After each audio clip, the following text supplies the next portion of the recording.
مسند احمد کی حدیث ہے، قیامت کے دن سب سے ہلکا عذاب کیا ہوگا؟ جہنم کے اندر سب سے ہلکا عذاب۔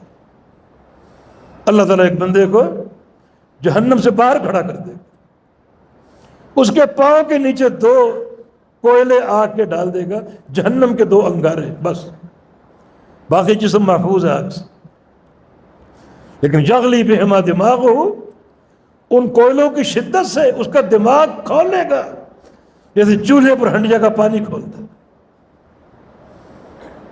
تو کیسے اس جہنم کے عذاب کو برداشت کرو؟ اللہ کی غیرت کو دلکارو گے، پھر یہ عذاب ہمیشہ ہمیشہ کا جھیلنا پڑے گا۔